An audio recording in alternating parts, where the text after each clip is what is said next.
What do you make of what Letang is saying there about Sid having some of the best longevity possibly in hockey history?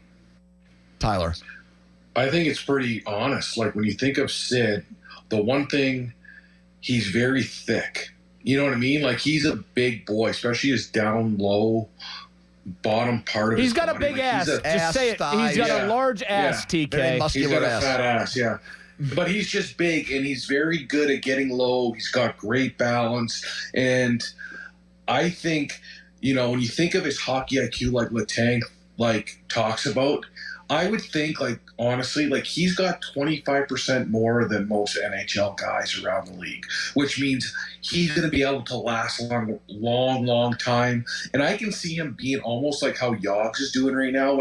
They're not, flying around the ice, but they do all the little plays. It's like playing with your dad in the backyard. He's not as fast as you, but he knows all those tricks to get around you or beat you. So I can see... Honestly, I can see Sid playing for a long time. And again, he can move up and down the lineup. Maybe he's a guy you put on the fourth line when he's 45 and he just makes a power play go and he just plays on the fourth line doing draws. I don't know. Again, I just think he's so adaptable and he's such a creature of his craft. And I think there's guys that have a hard time leaving the game.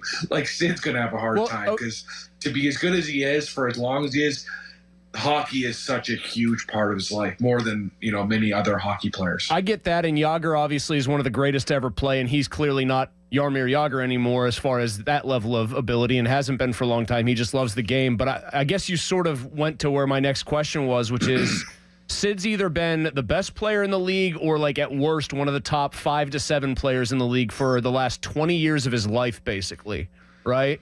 So my question is, say he does finally, maybe it's after this contract ends, this extension, 3 years from now, he is more like one of the top 60 players in the league. Does he strike you as the kind of guy, if he's not able to do the stuff that he's done his whole career, that would want to keep going at a diminished version of himself? If he's a 55-point player a year instead of a 90-point guy, I'm just wondering if he would say, you know what, I'm either going to be the dominant force or I'm just not going to play. Question.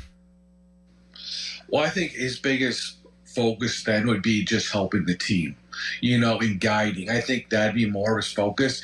And again, you want to talk about putting the team first, he just signed for 8.7 boys. I don't think he's got a problem about thinking about others, putting the other guys in front of him on the depth chart. So I think I don't think he'll have a problem getting 55 points. I see other guys maybe having a problem, but again, I thought Tanger would have a big problem with Carlson coming here, and the way he's handled that situation, kind of taken a step back.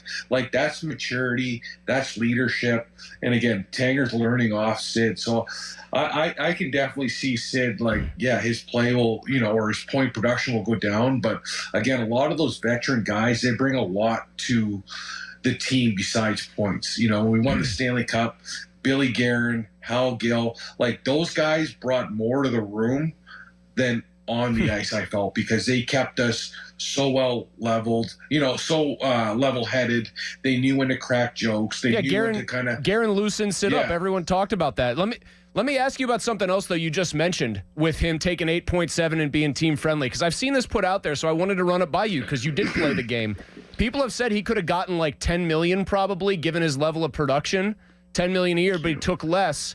Do guys in the Players Association, because theoretically you want every guy to get the max amount of money that they're worth, because it's better for everybody if that's the new, somebody's setting the market again at a higher number, would guys be a little fed up with him taking obviously less money on a deal like this than he could get otherwise from the Penguins for what it the way other teams might try to negotiate against players like that? Well, I think when I think about the 8.7, if you're a teammate, you love them because that means there's a little bit more money to spend on you. Yep. When you look around the league, when you think of Austin Matthews, McDavid breaking the bank, Draisaitl, they're not going to win with that price tag. And it's crazy because Sid's that old generation kind of guy, and he's team first. This new generation is a little different, and the biggest thing I remember Sid said on a podcast was everyone has to do it, just not me, which means other guys have to take less if winning's the most important thing. And what kind of sucks is Gensel. When you think of Gensel, he didn't move off his price at all, and he went right for the bank, and he loaded up the Brinks truck, let's go, and went to Tampa with no taxes. And I wonder if Sid's sitting there and going, dude, we just won 2 cups, and I helped you so much through your career. This is not the way I taught you to be. But you went on your own route. You signed for the big ticket. Hey, if you want to do that and sail off in the sunset, maybe that's the new mentality of these new guys. Where I won 2 cups. I don't really care if I win another 2 because I'm here to get paid now.